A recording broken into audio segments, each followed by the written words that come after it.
Un grand auteur classique s'est écrié un jour. Ah, ça m'échappe déjà. Tout est dit et l'on vient trop tard. Oui, après les très substantielles conférences que vous avez eues, la mienne m'apparaît comme très modeste à côté de cela, assez peu scientifique si vous voulez, et ce serait un peu dans la suite de l'éditorial de Dominique Tasseau dans la dernière revue, le dernier bulletin, ou bien de ce qui a été dit par plusieurs d'entre vous hier. La multiplication actuelle des mises en garde par livres, déclarations publiques sur l'état de crise profonde dans lequel nous sommes plongés, tout le monde le connaît. Le nombre de lanceurs d'alerte croît de jour en jour. Chacun l'aura remarqué dans ses lectures, le contenu des informations, des émissions à la radio, etc. Parfois dans les sermons de nos églises, quelques-unes, et bien sûr dans les conférences du présent colloque consacré à ce thème de l'état actuel de crise universelle. Ce diagnostic alarmant sur l'époque que nous vivons, nous sommes bien sûr nombreux à le vivre, et bien sûr, je n'échappe pas à la règle, moi non plus. Depuis quelque temps, je recueille en effet un peu partout dans mes lectures, mes enquêtes tous azimuts, je recueille les faits, les événements, les appels lancés de divers côtés à ce sujet. Ce qui m'a amené à concevoir le projet d'écrire un livre, non pas sur le tableau de tout ce qui ne va pas, c'est qu'on trouve par pelletées entières partout, mais plutôt sur la nature réelle, profonde d'un tel état de fait, sur le noyau peut-être caché de pareilles réalités, et donc sur les causes et les remèdes éventuels à y apporter. Mon ouvrage portera sans doute le titre en reprenant, en imitant un livre publié par Rivarol en 1784, Discours sur l'universalité de la langue française. Moi, j'appellerais cela plutôt le mien, Discours sur l'universalité du mensonge moderne. Certes, il ne faut pas omettre de jeter d'abord un regard rapide sur la géographie du mal, sur les organes, les membres et tous les endroits du corps social qui sont atteints de ce mal. Non pas un mal qui répand la terreur, comme disait le fabuliste, mais qui devrait répandre la terreur, si nous étions tous dans un état normal de société. La sagesse romaine disait jadis « mens sana in corpore sano », mais ce serait plutôt, dans les folies actuelles, « mendax in corpore vano », le mensonge dans un corps inutile.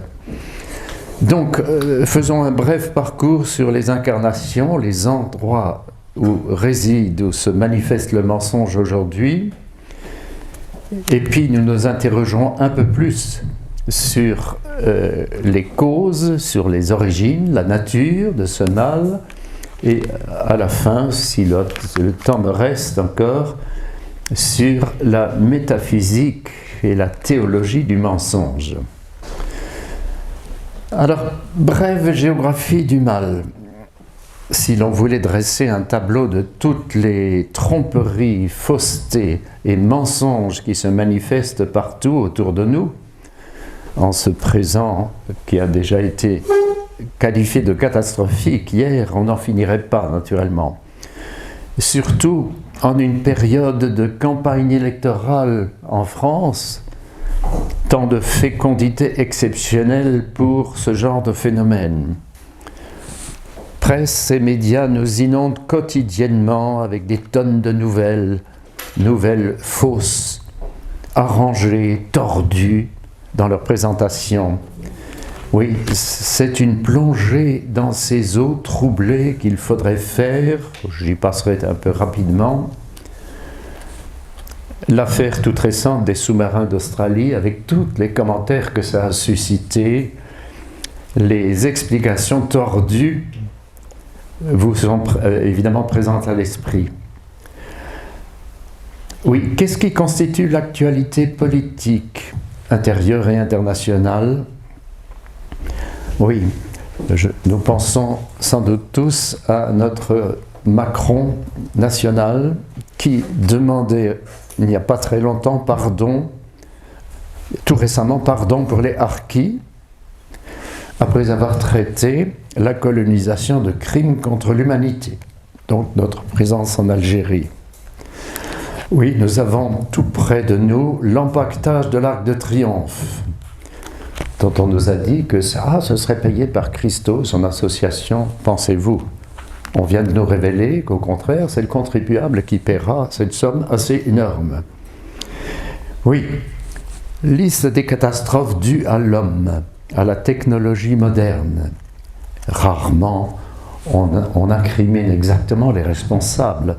Par exemple, de l'explosion de Lubrizol à Rouen. L'usine AZF de Toulouse, ça ressurgit maintenant puisque c'était un anniversaire. Oui, et les éoliennes en mer contre lesquelles protestent les pêcheurs pour essayer de sauvegarder la biodiversité. Nous sommes aussi devant une incroyable multiplication des drames naturels. L'Etna, l'île de Palma, les incendies en Sibérie, en Amérique du Nord, incroyablement étendus, longs. Oui. Inondations terrifiantes que l'on a connues un peu partout, et bien sûr les tragédies humaines, Afghanistan tout récemment, et ailleurs, les attaques terroristes quotidiennes, les meurtres commis par des bandes de trafiquants dans nos villes, nos cités de France, prétendument civilisées. Oui. Et alors c'est l'invasion, la submersion partout par des cohortes, des marées incroyables de migrants, immigrants. Mais il faudra aussi évoquer rapidement l'urbanisme actuel qui un peu partout déforme, détruit nos sites, nos villes, nos villages, nos campagnes. Bon, le terrorisme et ses méfaits, je n'y insiste pas davantage ici. Et puis, dans la vie quotidienne également, il y a tout proche de nous, dans nos mains, surtout celles de nos enfants, tous ces nouveaux appareils, ces sources insatiables de bruit, de musique, de bruit, oui, de sonorité, de nouvelles ou d'images. Si l'on se penche un peu sur les figures et les sources de ce mensonge universel, donc le passage en revue de ces pathologies affectant notre siècle n'est pas suffisant. Il convient d'aller un peu plus loin, d'approfondir notre analyse, surtout de la faire porter sur des cas généralement moins remarqués, mais peut-être plus signifiants encore. Alors, je nomme un peu au hasard, pardonnez-moi, l'universalité de l'automobile, de l'usage de l'automobile de nos jours, ces fausses promesses de liberté de circuler, d'échappées joyeuses dans tous les lointains, d'épanouissement total de nos existences, etc. Que n'a-t-on pas dit pour la faire vendre à tous, ou la faire renouveler, même si elle n'est pas usée? Quand on prend connaissance des statistiques portant sur les nombres de tués dans les accidents des routes, c'est renversant, c'est le cas de le dire. Et on l'entend très rarement précisé de nos jours.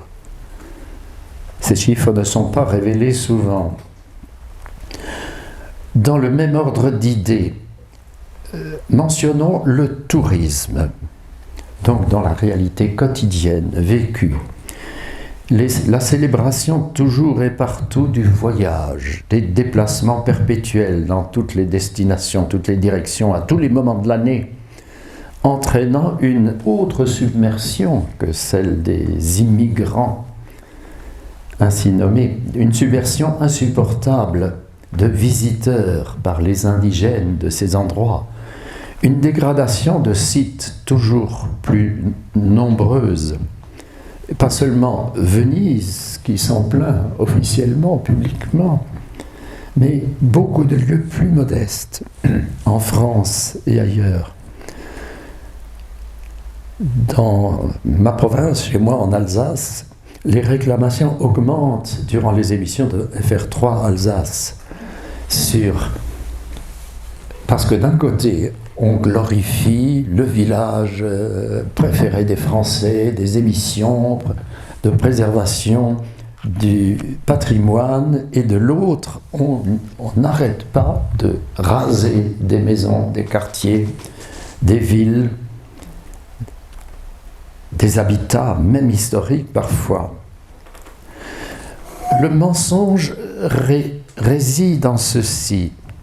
Donc, d'un côté, on admire, souvent même officiellement, les beautés transmises par les siècles passés.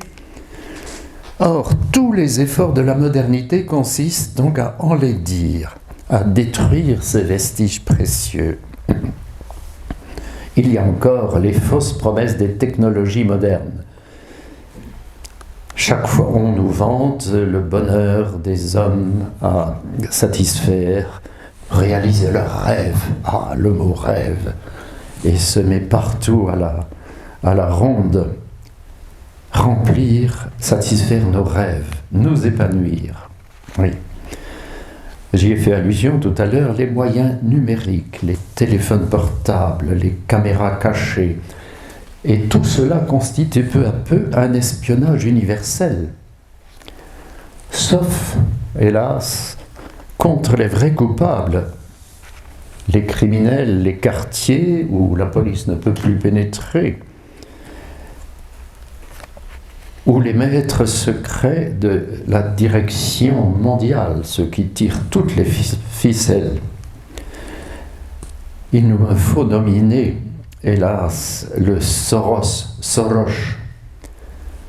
milliardaire, qu'on retrouve à la tête, en sous-main, de combien de forces cachées qui financent et qui, j'en redirai peut-être un mot tout à l'heure, qui présente des pressions sur les instances officielles, internationales. C'est lui qui manipule, oui. Il faudrait parler de Joe Biden, qui se dit chrétien et qui vient de punir, je ne sais plus quel État, parce qu'il osait interdire le mariage pour tous, et cet État, dont je ne sais plus le nom, il m'échappe pour l'instant, qui venait de déclarer l'interdiction de l'avortement. Et le président actuel des États-Unis a lancé une punition officielle. Chose moins terrifiante, mais singulièrement révélatrice de l'universelle omniprésence du mensonge dans la psyché collective et personnelle aussi, hélas, souvent. C'est le faux patriotisme.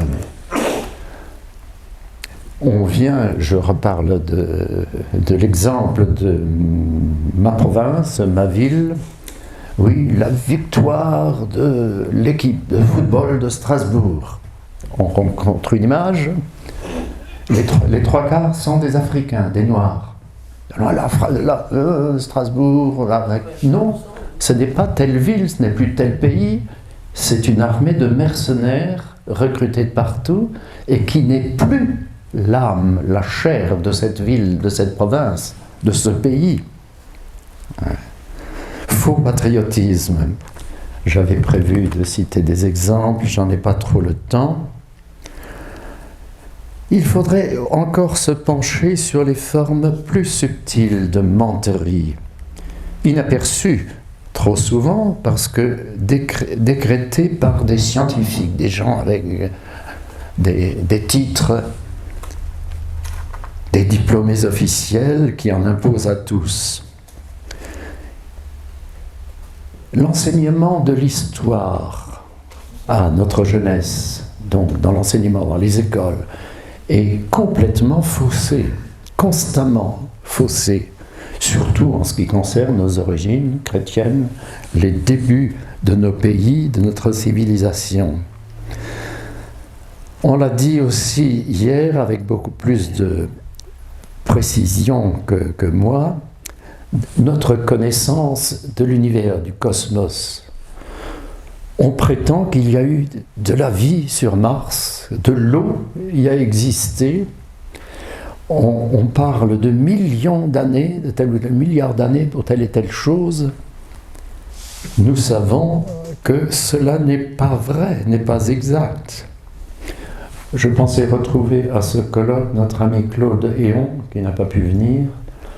Il nous envoie souvent des messages, et en particulier, il y en a un qui m'est resté à la mémoire il y a quelques années, dans lequel il prouvait, par ses propres forces, par des faits, des preuves, que l'homme n'a jamais mis le pied sur la Lune, ni l'Américain, ni quelqu'un d'autre. C'était physiquement impossible.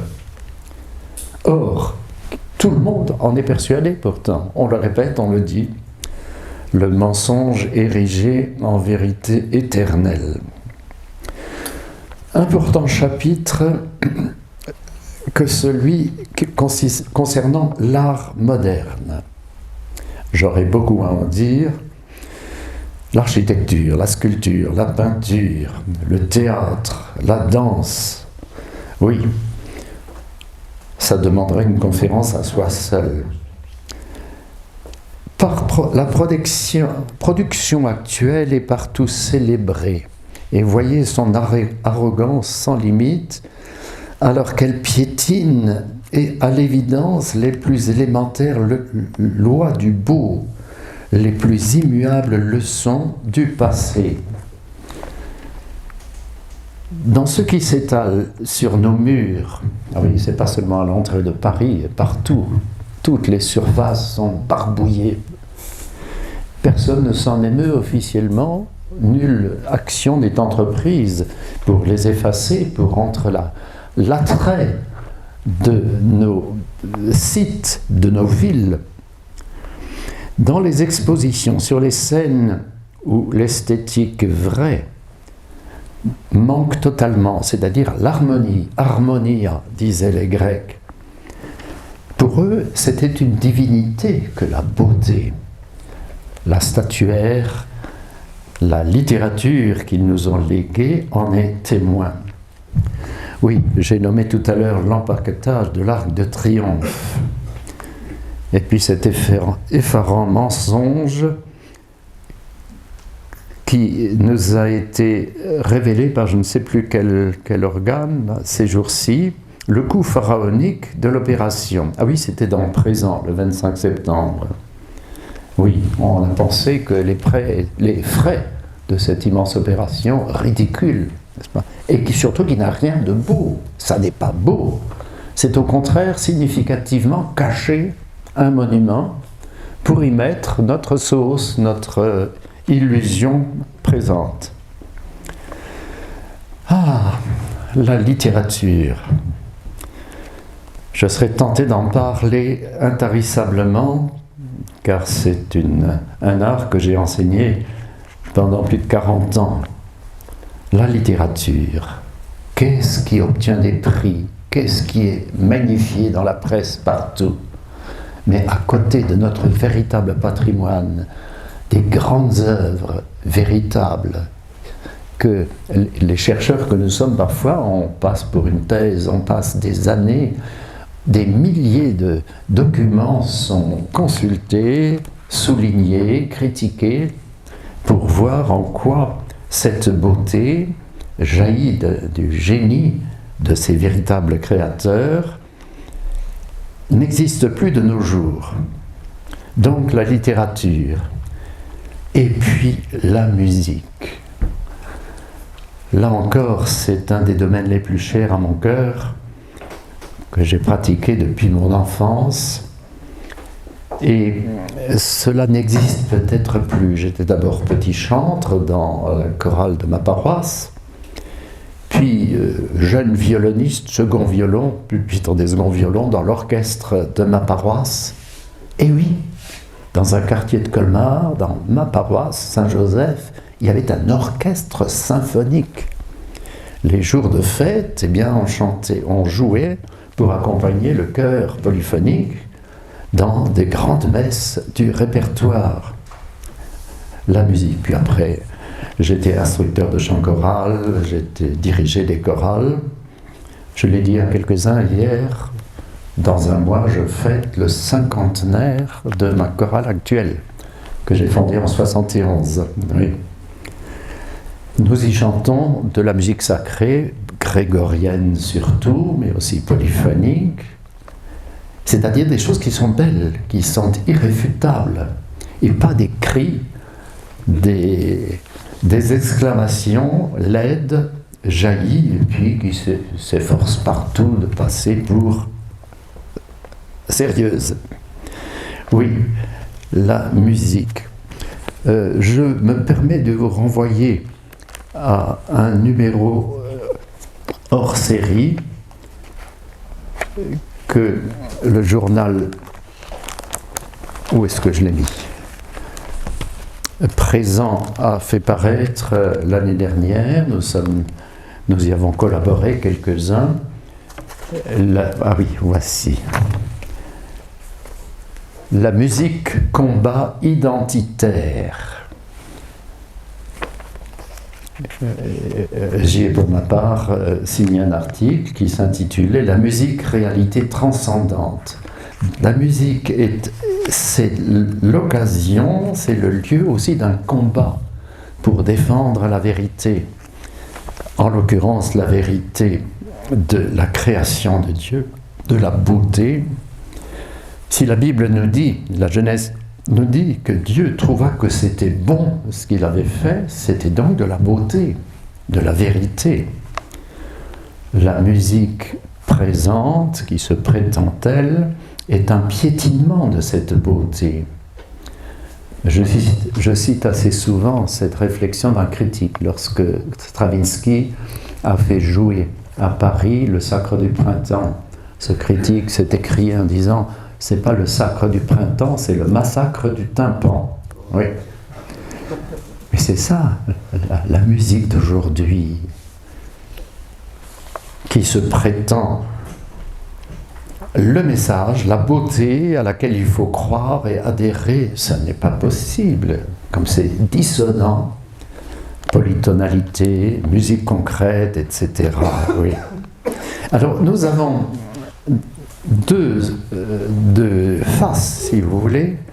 La musique dite savante, jouée par les orchestres, par les professionnels, atonale, dodécaphonique, etc., etc.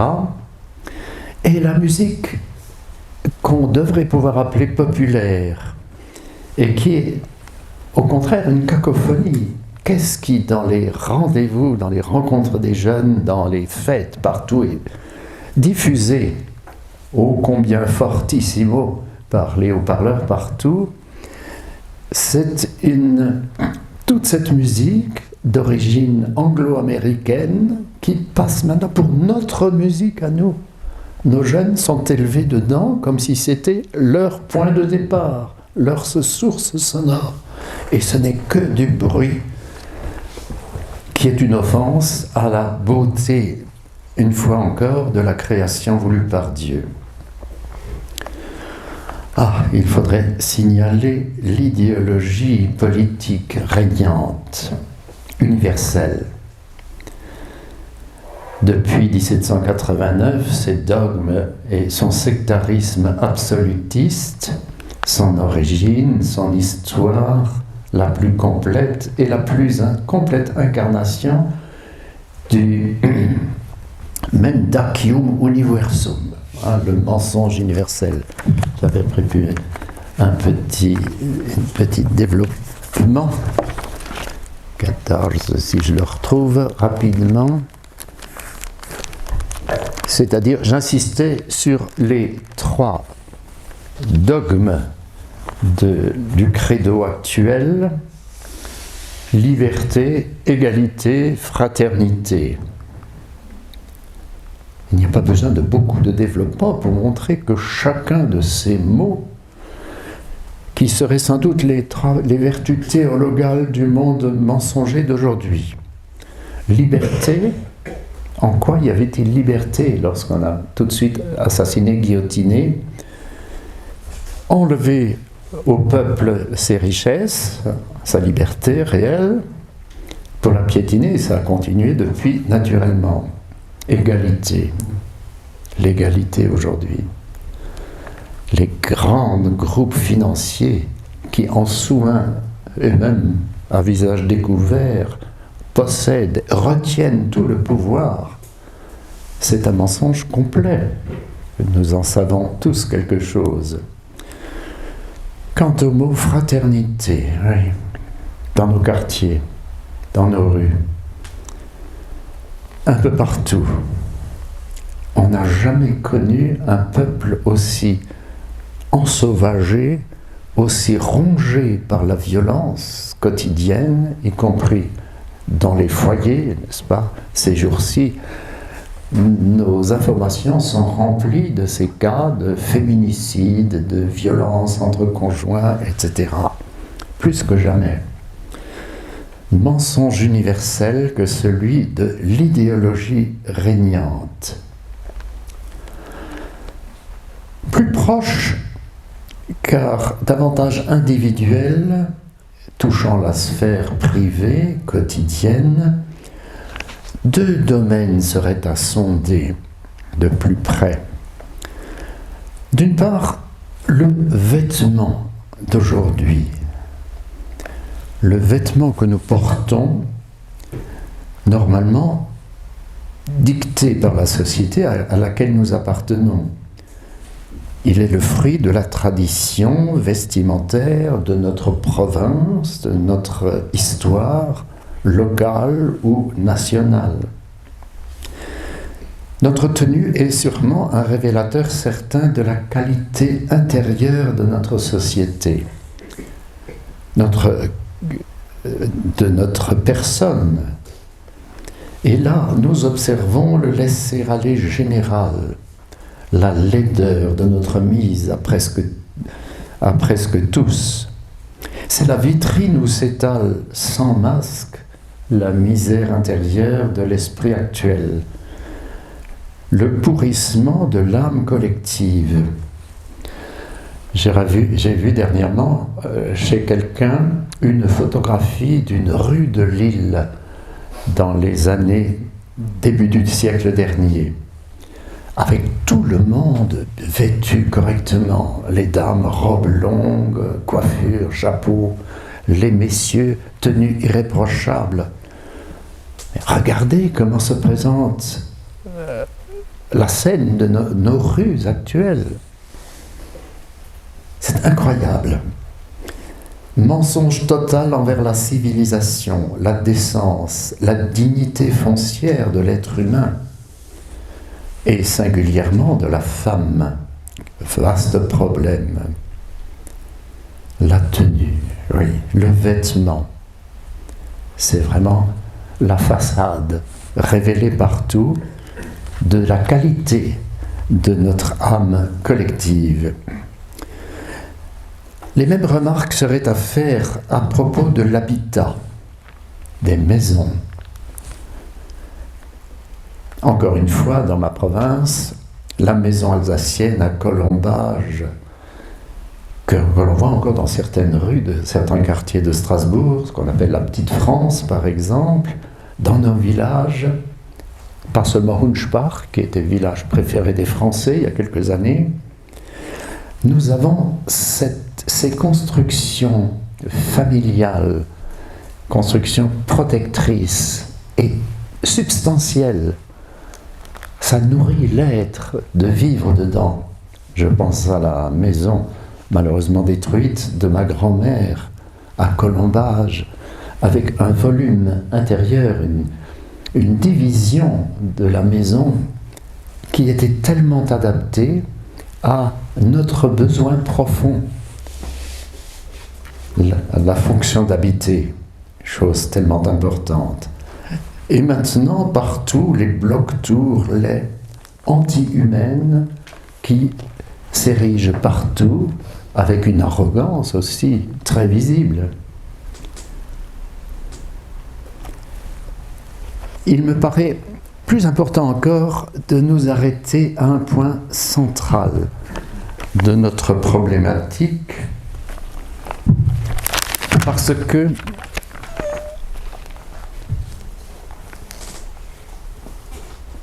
mentir est d'abord ne pas dire la vérité. Il s'agit donc de la parole humaine, essentiellement, du langage, lequel est, si je puis dire, le vêtement oral de notre expression, le moyen premier, originel du rapport social. Or, aujourd'hui, ce langage est aussi négligé, vulgaire, laid, plein de trous que l'habit porté par les gens. J'ai vu encore hier, quelque part, ce n'était pas dans cette maison, oui, une femme portant des pantalons de toile, élimés, bien sûr, avec des trous aux genoux, et ça sans aucune gêne. On se promène à la face de tout le monde, et c'est même bien vu, avec des habits d'une négligence outrancière. Eh bien, de même, les fautes de langue commises par les passants, les clients d'un magasin, les intervenants à la radio, à la télévision, et oui, que de fois je sursaute en écoutant nos hommes publics commettre des fautes, oublier des liaisons, dire par exemple, j'avais toute une série de... oui, par exemple, journaliste bien reconnu, officiel, demandant à un homme politique, devant cet état de fait, vous pensez quoi? Mais non, le français dit, que pensez-vous de? Avec l'inversion dans toutes les interrogations, c'est complètement négligé. Et je dois dire, ce genre de faute, de négligence dans la parole, même les curés dans leurs homélies, hélas. Et puis bien sûr, donc nos responsables politiques eux-mêmes sont aussi négligés que la tenue qu'arborent des hommes. Oui, quand on voit des hommes d'âge mûr en ville et ailleurs, pieds nus dans des petites sandales, culottes courtes, ou bien des femmes en pantalon, en plus avec des trous aux genoux souvent, ou en indécentes jupettes, couvrant à peine les fesses, oui. C'est incroyable, ce langage de notre tenue, du vêtement, qui est un signe qui ne ment pas, lui, sur la vérité de notre être. Donc ce sont des mensonges caractérisés, des offenses à la langue correcte. La perversion du langage entraîne la paralysie de la pensée, écrivait un journaliste dans Présent, encore une fois, le 6 août 2021. Oui, grave défaut dans l'absolu que cette perpétuelle offense aux règles de l'expression humaine. Ce qu'il faut à ce point de notre analyse dénoncer vigoureusement, c'est la responsabilité majeure encourue sur cet état de choses par un idiome particulier, étranger naturellement, sûr de lui et exagérément dominateur. J'ai nommé bien sûr la langue anglaise, qui devrait être l'ennemi public moderne numéro 1 de notre conscience. Bien sûr, certains lanceurs d'alerte ont par-ci par-là dénoncé l'emprise de ce parler sur notre langage, et sur celui du monde entier d'ailleurs. Mais on attend un Zola accusateur, publiant un retentissant « J'accuse » sur la question. Ou alors, comme dans l'écriture, qui était ces jours-ci les leçons d'une Prévière, un Mattathias, au milieu de la désagrégation du peuple juif soumis atrocement à l'occupation étrangère, Mattathias se leva. Il paraissait tout seul d'abord, puis il y avait ses fils, les Maccabées, et qui a réussi à renverser, ce serait à dire dans le moment, quand je parle dans un instant des remèdes possibles, oui, c'est possible que quelqu'un se lève et dise tout à coup non. Ou alors après Mattathias, Elzéar, qui a préféré la mort plutôt que d'obéir, de se soumettre à ce mensonge universel autour de lui. Nous assistons donc à une pandémie dans l'ordre linguistique qui pèse sur nous. Je dirais, ça devrait s'appeler une panlalie, qui est l'anglomanie. J'aurais beaucoup de choses à dire là-dessus, ça demanderait aussi une causerie toute entière, car cette langue est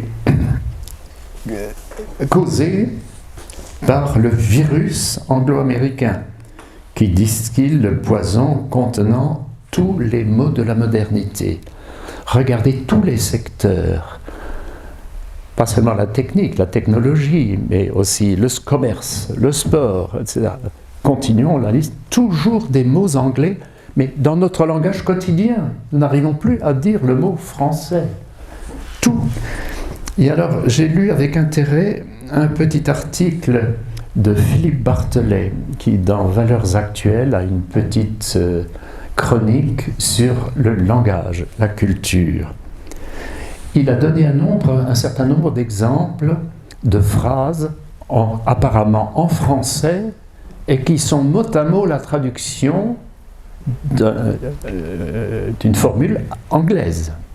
Mot à mot, nous ne savons plus. Nous prononçons à notre insu, comme les Juifs désobéissant à leurs lois, accepter toutes les données des occupants. Oui, il faut vigoureusement dénoncer ce mal. Ce n'est pas parce que j'étais professeur de français qui voit sa spécialité foulée aux pieds un peu partout, mais parce que c'est une atteinte à l'un des fondements de notre credo essentiel. Nous savons que la parole remonte au Verbe, et le Verbe de Dieu, c'est le Fils, égal en dignité au Père. Nous sommes donc tout à fait à la source de ce qu'est la vérité. Oui, ces mots correspondant à notre langage et aux autres que j'ai cités un peu avant, correspondent à ces figures mythiques qui terrorisaient les peuples jadis. Ils en avaient fait des divinités. Le dieu du tonnerre, chez les Scandinaves, c'était Thor. Oui, il avait tous les torts, c'est vrai. Ou bien le Vulcain des Latins, ou Héphaïstos des Grecs. Nous devrions avoir ce regard éclairé par la sagesse de nos sources de notre civilisation, de notre pensée, qui savaient nommer, qui savaient dire les choses. Aujourd'hui, on les cache, on les dissimule. Alors, terminons peut-être notre réflexion un peu divagante en prenant de l'altitude par rapport à ces analyses. Il convient en effet de s'interroger sur les racines de ce phénomène, donc sur son origine véritable, profonde, et sur sa fin FIN. c'est-à-dire son aboutissement final. Il faudrait appeler cela avoir un regard téléologique, téléos, la fin, ou alors théologique sur la question. D'abord, un coup d'œil sur l'idéologie qui règne actuellement dans nos sociétés, inspirant nos réalités publiques, nos comportements publics, sociaux et privés. Pas besoin de connaissances approfondies pour constater que la trilogie dont nous avons parlé, liberté, égalité, fraternité, est en soi un triple mensonge. Une suite de valeurs. Le langage moderne qui emploie tout le temps ce mot valeur. Ça n'est pas réel, ce n'est pas vrai, ce n'est pas chrétien. Valeurs, ce sont donc des contre-valeurs, si je puis dire, que la modernité a mises à la place des vertus théologales, des vérités essentielles.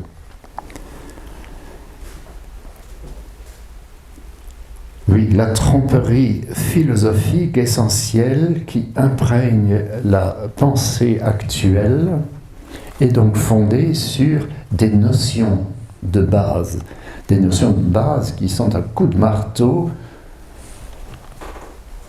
introduit, forcé d'entrer dans les cervelles, d'abord de nos enfants, dans les écoles, et puis de tout le public à travers les médias. En second lieu, parlons d'une nouvelle déesse, donc à la place des divinités, des Zeus, des Héphaïstos antiques, etc. On a nommé une nouvelle déesse, c'est le chiffre, la mathématique. Partout, on multiplie en ce moment sous nos yeux, dans nos oreilles, les sondages, les indices, les calculs, les moyennes. Jusqu'à la nausée, nous sommes sans cesse devant des chiffres. Et ça paraît être la vérité incontestée. La réalité n'est pas chiffrable, essentiellement. La vérité, c'est toujours de l'ordre de la qualité, de la profondeur ontologique. Oui. Conséquence matérielle de cette idolâtrie du chiffre, c'est la tyrannie de l'argent qui règne partout. C'est la traduction donc concrète, ce serait très long à développer. Retenons-en la leçon, simplement que cette idolâtrie du chiffre, du calcul toujours, et de l'argent, est l'opposé de la vérité de la création voulue par Dieu. Tout est pensé, traduit en pourcentage, en statistiques, en colonnes de nombres, ou plutôt de chiffres. Il ne faut pas confondre le chiffre et le nombre. Nous l'avons vu hier aussi dans une des conférences, le sens, la signification que le 3, le 7, le 12, le 9 ont. Ce n'est pas seulement un calcul. Le 3, la Trinité bien sûr, les 3 jours de Jésus dans le tombeau, les 3 vertus théologales. Ce n'est pas le chiffre qui est important, c'est le nombre, c'est-à-dire sa signification. Que dire du 7? Notre temps, les 7 jours de la semaine, les 7 dons de l'Esprit Saint, donc une chose très éminente à la source de tout ce qui est bon et beau. Bon, le 9, on oublie trop souvent de dire que au ciel, au paradis, ce n'est pas une foule indéterminée, mais il y a 9 cœurs d'anges. Il y a un nombre qui est donné aussi des élus dans la Bible. Le 12, les tribus d'Israël, 12, les 12 mois de l'année, les 12 apôtres. Vous voyez que ce n'est plus une question de statistiques, de calculs, de chiffres qui sont alignés, mais c'est beaucoup plus profond. Oui. Alors, dans notre vie quotidienne, l'omniprésence des codes, des formules chiffrées, dans tous les actes de la vie publique et privée, signe tangible de notre asservissement au Dieu moderne. La racine de ce mal, si je continue, je termine sur métaphysique et théologie du mensonge. La racine de ce mal, c'est de retourner le vrai, de le fausser et de le contredire. Oui, mais encore. Quelles étapes distinguer en décortiquant la nature de cet acte? Aujourd'hui, la modernité s'émancipe du passé, recherche le nouveau pour s'affirmer indépendant, autre, meilleur, car l'ancien est inférieur, est dépassé. On n'a même plus besoin de donner des preuves, c'est affirmé comme cela.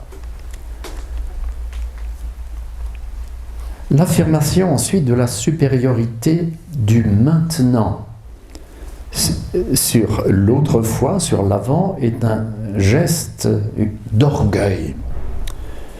C'est l'indépendance du moi qui fonde tout ce qui constitue nos agissements personnels, collectifs. Oui. Geste d'orgueil, d'affirmation de soi, vous savez, depuis la Genèse, ce que cela signifie et ce que cela entraîne. Oui, opposition au passé, refus de la vérité, de l'être, du créé. Donc, en définitive, une désobéissance évidente envers Dieu, sa volonté. C'est une révolte ontologique. Le mensonge est avant tout une révolte contre Dieu. Alors, il y aurait beaucoup à dire sur le remède possible. C'est bien sûr d'abord un réenracinement. Tout le monde se rappelle le livre célèbre de Simone Weil la vraie, la philosophe, la croyante. L'enracinement, l'adhésion à la dépendance, à la transmission, transmittere, c'est la tradition au plein sens du terme. Oui, vous voyez comme à peu près tout ce que l'on fait, on nous fait faire, c'est de renoncer à la tradition, et pas seulement dans le domaine strictement liturgique et ecclésial. Tout ce qui a été transmis est réputé une fois pour toutes comme dépassé et même inexistant. Oui. Terminons en disant que l'explosion actuelle de toutes les sortes de mots, y compris le vote qui vient d'intervenir en Suisse, le droit aux enfants pour tous et au mariage pour tous, et bien d'autres, les explosions d'usines, l'appel de 50 personnalités, ça c'est tout récent, c'est paru dans l'Express du 20 septembre, contre la soumission des enfants à l'idéologie du genre. Effectivement, on veut maintenant, dès l'école primaire, persuader les enfants et leur expliquer, leur démontrer le genre. Et maintenant, paraît-il, il y a de plus en plus d'enfants qui immédiatement demandent à changer de genre, doivent acheter des médicaments. Et alors, dans cet article, je vous invite à y reposer, si vous avez la possibilité, l'Express du 20 septembre. Et alors, on nous dit qu'il y a une puissance financière derrière, des pharmacies qui vendent ces médicaments, et c'est un argent fou. Et pour cela, on dévergonde nos enfants, on les déracine, on les abîme, peut-être pour toujours. Donc, nous avons là une question, un regard, une lumière directe contre les origines. contre la cause véritable. Toutes les explications diffusées, répétées à satiété, sont encore mensongères. Oui, les terrifiants... Alors, venons-en, terminons peut-être sur ceci, les terrifiants cataclysmes volcaniques actuels. Je les ai nommés tout à l'heure. Les incendies monstrueux aux États-Unis, en Sibérie, des inondations, des ravages dans nos Alpes françaises et bien ailleurs. On accuse le réchauffement climatique. On organise des rassemblements, des partis politiques, des programmes électoraux, et c'est un grand mensonge. C'est ne pas affirmer, ne pas rechercher les causes véritables de ce dérangement mondial, naturel. Donc la vérité est que ce sont des signes clairs, irréfutables, envoyés par le Créateur pour avertir l'humanité de ses graves péchés, pour l'exhorter à changer de conduite à tout prix. Et oui, ce sont des leçons. Relisons la Bible et voyons ce que le Seigneur dit très très clairement à son peuple. Lorsque le peuple a désobéi, s'est éloigné de sa loi, eh bien il le dit par exemple à la fin du livre de Job. Job, vous savez, qui était injuste et qui est soudain accablé de maux. Alors, bien sûr, on lui dit, tu vois, ça ne te sert à rien d'obéir à la loi, d'être pieux, etc. Et Job d'abord résiste, reste ferme, jamais il n'a attaqué Dieu, et pourtant le Seigneur se met soudain à lui parler. Il y a quelque chose, un discours qui est très étonnant, où Dieu lui rappelle « Où étais-tu quand j'ai fondé les astres, quand j'ai ordonné le ciel et la terre? Où étais-tu? Est-ce que c'est toi qui déclenches les grandes marées qui... » Dieu redit que c'est lui qui est à la source, bien sûr, de toute la création, de tout ce qui existe, mais aussi que c'est lui qui envoie des leçons, des avertissements, des châtiments, et c'est bien devant ça que nous nous trouvons. Où sont actuellement les prophètes qui traduisent le sens des événements humains au nom du Seigneur? Où sont les pères de l'Église qui faisaient de même dans le Nouveau Testament? Où est le pape qui déciderait de lancer un vaste mouvement de repentance, une croisade contre l'erreur et le mensonge, la croisade de la dernière chance pour conjurer les immenses menaces? Nous sommes arrivés, ça a été dit hier mieux que moi, nous sommes arrivés au moment du rederationem. Dans l'Évangile, le Seigneur dit à un moment donné au gérant « Rends compte de ta gestion ». Eh bien, c'est cela qui est adressé pas seulement à nos grands responsables, mais aussi à chacun d'entre nous. Rends compte de ta gestion devant le juge suprême. C'est vrai pour l'humanité entière et c'est vrai aussi pour l'Église. Il y aurait beaucoup de choses à dire encore, j'en reste là et je vous demande d'excuser un peu le décousu. Je n'ai pas pu me rapporter à certains chapitres qui étaient sur mes papiers. Je vous remercie.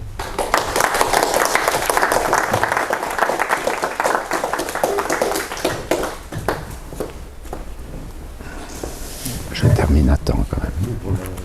Bon, merci à Benoît pour cet exposé rapide et nous avons maintenant le temps de passer aux questions. Un avis.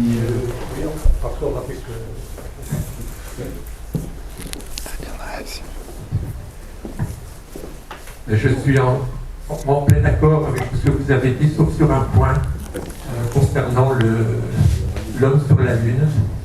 Il existe des vidéos qui tentent à prouver que c'est pas possible que l'homme puisse aller sur la Lune. tous ces arguments sont contestables. L'un de ses principaux arguments, c'est que les ceintures de Van Allen sont mortelles pour l'homme, elles sont certes dangereuses, mais je crois qu'il ne faut pas aller jusqu'à affirmer cela. Tout à fait possible.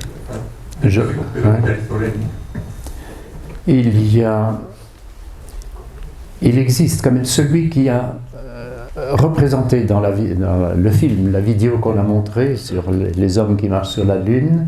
Il y a un acteur célèbre dont le nom m'échappe, qui avant de mourir a confessé que c'était un montage. Ça a été fait quelque part dans un studio et pas du tout sur la Lune. Il faudrait que je retrouve le nom de ce... Oui, mais un seul... parole comme ça ne suffit pas. Oui. Oui, merci pour cet exposé très, très vaste. Je suis d'accord avec 99% de ce que vous avez dit. J'ai aussi un doute sur l'affirmation de l'impossibilité d'aller sur la Lune. Il est évident que les studios d'Hollywood ont la capacité de réaliser de tels films pour faire croire que ça a eu lieu, mais je crois quand même que physiquement, et la suite des développements de ce qu'on appelle la conquête spatiale, qui est un peu abusif, mais la maîtrise, en tout cas, des déplacements jusqu'aux planètes les plus éloignées, me fait penser qu'il est parfaitement possible que ça ait eu lieu tout de même. Les deux peuvent être vrais, mais je ne serais pas aussi affirmatif que vous en ce qui concerne cette impossibilité. Maintenant, bon, voilà, évidemment, c'est difficile à démontrer, je ne suis pas allé voir sur place. Bien. Je voudrais juste faire aussi un petit commentaire sur ce que vous avez dit à propos de la musique contemporaine qui n'est que du bruit. Alors, je partage cette opinion sur effectivement les expressions musicales contemporaines, mais le terme musique, malheureusement, est trop large, puisque, comme vous l'avez dit vous-même, il y a des musiques sacrées, il y a des musiques religieuses, il y a toutes sortes d'expressions musicales. Et en fait, la musique est comme le monde, elle inclut toutes les réalités actuelles. Donc l'harmonie qui existe encore, on peut heureusement encore avoir des musiques harmoniques. Il y a des musiques fondamentales sur lesquelles je travaille directement en relation avec la biologie. Il y a bien sûr toutes les formes d'illusion, de mensonges que la musique peut véhiculer. Il y a aussi des musiques destructrices. Mais voilà, ce terme musique, malheureusement, est trop vaste. Il faut préciser les différentes formes qui peuvent exister. Donc, on ne peut pas être affirmatif en disant que la musique n'est que du bruit. Il y a heureusement encore des musiques contemporaines aussi qui recherchent l'harmonie. Parfois, oui. Mais je pense, j'écoutais ces jours-ci encore une fois la symphonie classique de Prokofiev. Il y a là, soudain, comme un regard harmonieux sur le monde sonore, mais le même Prokofiev avait des choses beaucoup moins digestes. Mais si Dominique est d'accord, je ferai volontiers un jour une conférence sur le problème de la musique. J'ai une question pour Naïf. Vous expérimentez donc l'influence de la musique sur les êtres vivants. Est-ce que vous avez fait l'expérience de comparer la production d'un concombre, par exemple, soumis à la musique axée sur les protéines que vous fabriquez et soumis à la musique chaotique critiquée par notre ami? Alors, je ne l'ai pas fait sur des concombres, mais j'ai des relations avec des chercheurs de différentes origines, et il y a une chercheuse d'un pays de l'Est qui nous avait, de Bulgarie, qui travaille pour l'Académie des sciences de Bulgarie, et qui s'intéresse aux effets de différentes sortes de musique sur des plantes. Elle travaille sur une petite fleur de montagne qui s'appelle la nivelle d'été, et qu'elle a réussi à acclimater dans son laboratoire, parce que c'est une plante qui produit, des fleurs contiennent des molécules intéressantes pour certaines applications pharmaceutiques. Et elle se demandait comment augmenter la production de cette molécule dans ces fleurs. Et elle a mis en place des expériences pour comparer. Alors, elle ne connaissait pas encore nos protéolies, mais elle nous a contactés après pour nous en parler. Mais elle a voulu comparer l'effet de musique harmonieuse de Mozart et de rock metal hard sur la pousse de ces nivelles d'été. et ensuite mesurer la quantité de ces molécules produites par les fleurs. Et à sa grande surprise, c'est le hard metal qui a fait que la plante a produit davantage de cette molécule, et non pas la musique harmonieuse. Et donc, après ça, elle a réfléchi, elle a dit, mais en fait, ça peut se comprendre, parce que la plante produit ces molécules pour se défendre d'un environnement agressif. Et donc, effectivement, elle est davantage agressée par cette musique-là, et elle produit davantage de cette molécule. Donc, l'harmonie, enfin, bon, voilà, tout peut exister dans la nature, vous voyez. Rien n'est simple. Pour revenir à la question, la première, Claude, ça fait trop longtemps que j'avais lu son message et son petit film, et il parlait autour de la Lune, il y a une ceinture, il faudrait que les spécialistes nous disent le nom, on ne peut pas traverser vivant, l'homme ne peut pas traverser vivant cette circonférence, dont je ne sais plus le nom. Oui, c'est les ceintures de Van Allen. La question de l'émissaire, c'est une question très intéressante, mais je pense qu'on est un petit peu marginal au sujet de la conférence. Mais on pourrait, peut-être un jour, demander à Claudéon de venir. Il a pu venir pour une raison tout à fait intéressante. Il y a 4 Primus à La Baule. Bon, la Primus, c'est une voiture, c'est japonaise d'ailleurs, mais enfin qui est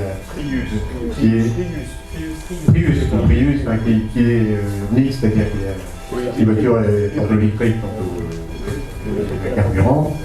Et les 4 Primus de La Baule se sont fait voler leur pot d'échappement. Et donc, Claudéon, on peut renoncer à venir parmi nous. Ce qui est extraordinaire, c'est un signe sociétaire. C'est-à-dire que ça veut dire que la sous-société, elle, est plus organisée que la vraie société. C'est-à-dire qu'il est impossible, évidemment, à la société organisée de trouver en moins de 15 jours 4 pots d'échappement de Prius. Par contre, la mafia, elle, a des réseaux où parce que les 4 pots d'échappement, ils sont quelque part. Ils sont quelque part, ils ont été vendus, et tout ça s'est fait beaucoup plus vite que le temps nécessaire pour réapprovisionner la Baule. Oui, je voulais vous dire, il y a eu des expériences de fête dans des étables. Les vaches qui écoutent de la musique classique produisent davantage de lait, et celles qui écoutent de la musique, ce que j'appelle tubourie, en donnent beaucoup moins. Ah. C'est frappant, oui. Et je voulais dire aussi que l'égalité, par exemple, l'égalité homme-femme, c'est diminuer la valeur de la femme. Tout à fait. Elle est supérieure à nous. Elle est beaucoup plus intelligente, beaucoup plus maligne. Attention. L'histoire nous le prouve. Madame de Maintenon, c'est elle qui faisait la politique du roi dans son lit. Mais c'était le roi qu'on avait quand subissait les conséquences. C'était pas elle. Je regrette que personne n'ait posé au Jacques Bonnet hier la question des femmes dans les unités combattantes. Qui aurait été une question intéressante, parce que là, il a été aux premières sources pour répondre.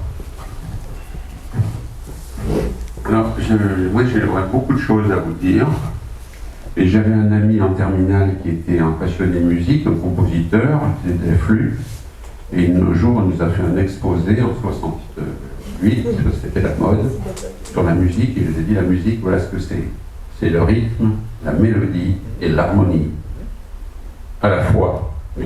À la fois, oui. Donc, il y a des musiques, je dirais, dégénérées, qui n'ont pas ces 3 composantes, ou qui ont des composantes exagérées. Une hypertrophie, si j'ose dire, le rythme uniquement. Surtout, oui. Et moi, je confirme, je connais un éleveur qui fait de la musique, qui met ses vaches en présence de musique, D'ailleurs, ça m'a joué un tour, parce que je suis allé le voir, je croyais qu'il était dans l'étable, j'ai attendu, il n'y était pas, il avait mis la musique en permanence pour les vaches, et il est convaincu du bénéfice. Aussi pas que pour la production, pour un apaisement des bêtes, etc. Alors moi, j'ai envie de dire, l'identité que vous avez défendue, l'identité enracinée ou la mort. C'est ça, en fait. Et moi, j'ai la plus belle phrase du monde, pour moi, pour l'instant, dans mon évolution, c'est « la vérité vous rendra libre ». Ça veut dire que le mensonge nous rend esclaves. Voilà. Et ça, vous l'avez démontré. Donc, menteur et assassin dès le début, ça va ensemble. Hein. D'ailleurs, je réfléchis aussi au mensonge sur les vaccins. J'ai reçu un mail à l'information nous disant qu'il y a des morts in utero là maintenant avec les femmes vaccinées en ce moment. C'est un scoop. Bon, donc on ment sur les vaccins tout le temps.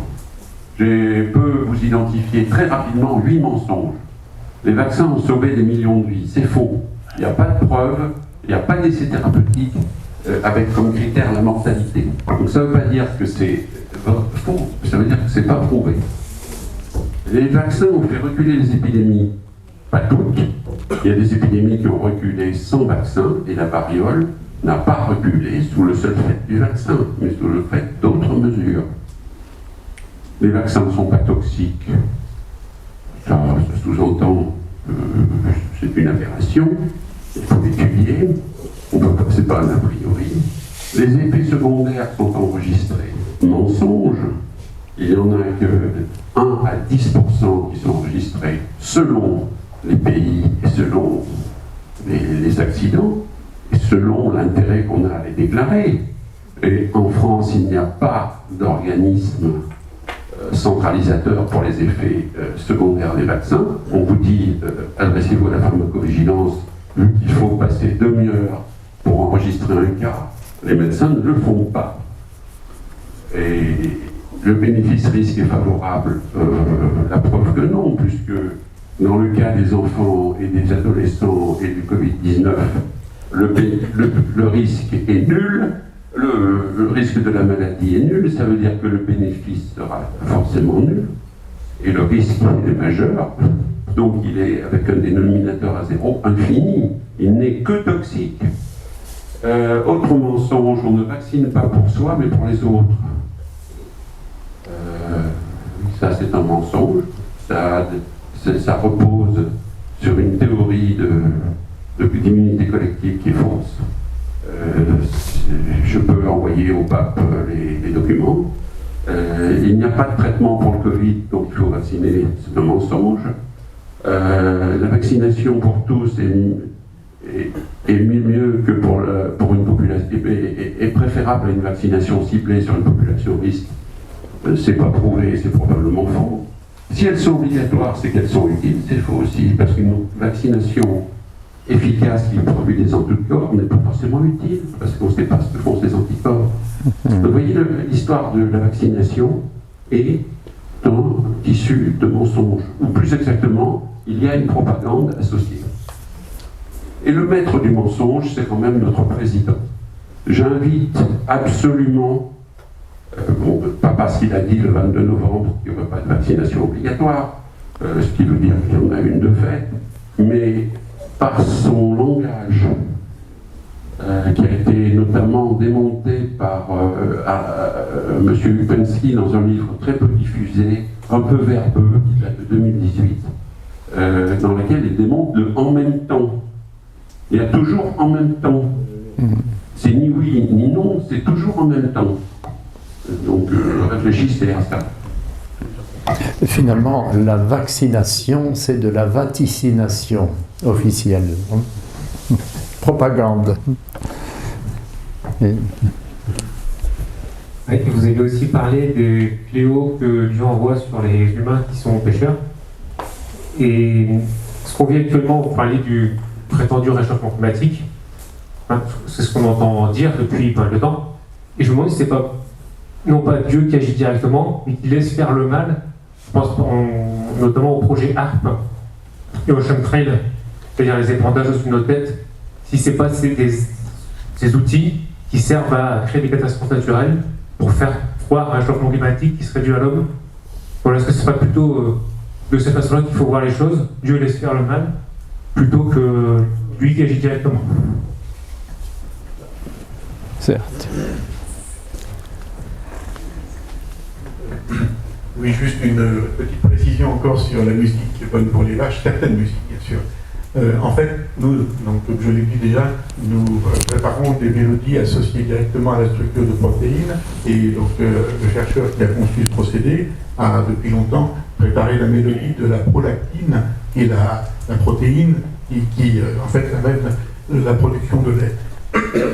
Et les vaches adorent ça, et on a testé dans des étables, et effectivement, cette mélodie augmente un peu la production de lait, et surtout la composition, elle enrichit le lait en protéines. Mais il ne faut pas le faire trop non plus, parce que comme toute stimulation, si vous en faites trop, vous avez des phénomènes parasites, développement de mammites, par exemple, d'irritation des mamelles. Et alors ce qui est intéressant, c'est que cette mélodie de la prolactine est très harmonieuse d'une part et ressemble à du Mozart d'une certaine période, vous voyez, et donc c'est pas étonnant que les musiques harmonieuses et notamment de Mozart puissent avoir des effets similaires. Ce que nous démontrons, notre chercheur a passé beaucoup de temps à examiner, lorsqu'il décode, comme il dit, la mélodie d'une protéine, cette protéodie comme il l'appelle, il reconnaît parfois des morceaux de musique qui lui viennent en tête qui ressemblent. Et en fait, en analysant, on a un petit logiciel pour faire des recherches d'homologie, on trouve effectivement des petits bouts de mélodies de protéines dans des musiques de composition humaine. Et c'est naturel, le compositeur s'est inspiré de sa propre biologie, vous voyez. Donc c'est naturel comme phénomène. Donc on a au moins une centaine d'exemples de musique traditionnelle ou classique dans lesquelles on retrouve des petits éléments de protéines. Comme dans la Marseillaise, dont on parlait hier en musique militaire, vous avez une petite séquence qu'on retrouve exactement dans une protéine de coagulation, vous voyez, du sang. C'est amusant. Est-ce qu'il serait possible de prévoir dans un colloque futur qu'on s'occupe de cette question, qu'on l'approfondisse? Là, il faut trouver un intervenant qui connaît bien le sujet, mais d'ailleurs, je crois que pour concerne le sujet, on a un intervenant. Et aussi sur les musiques que nous pratiquons, que nous écoutons, bien sûr. Une question. À propos du franglais, quand on fait une pause jusqu'à le cœur meurt. Pardon, à propos Du franglais. Du franglais. Quand on fait une pause le cœur meurt, c'est une citation de Michel Serres qui avait dit « On est en train de tuer l'âme de la France ».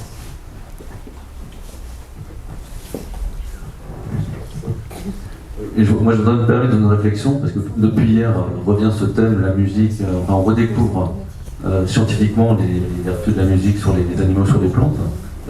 De mémoire, personne n'a évoqué le grand poète musicien de la mythologie grecque, Orphée.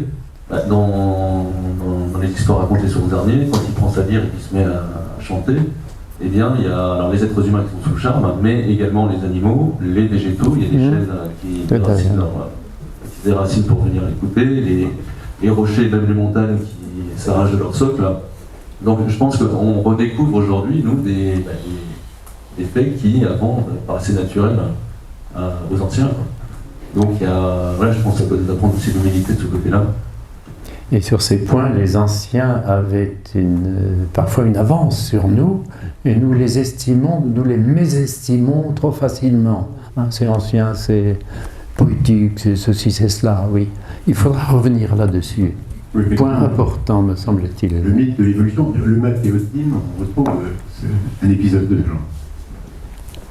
On est capable aussi de faire de la belle musique. Regardez en général les musiques de films, c'est très joli. Et ça se comprend parce que si c'était moche, les gens n'iraient pas au cinéma. Mais est-ce que les gens en tant que... Ah, ça ne marche pas. la musique le trouble. Oui. Oui, mais est-ce que l'ensemble de la population actuelle n'est-elle pas déformée, qu'elle n'a plus ce sens, ce besoin fondamental des vraies beautés harmoniques, de la véritable gamme?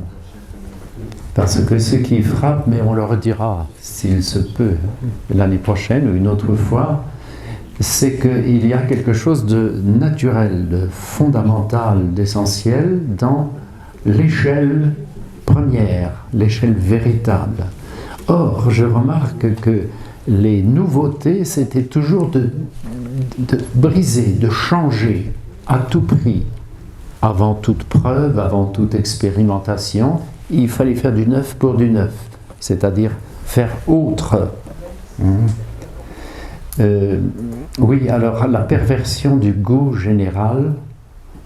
Où est-ce que vous voyez encore un souvenir de la beauté musicale dans les fêtes? Ce qui est hurlé dans les micros,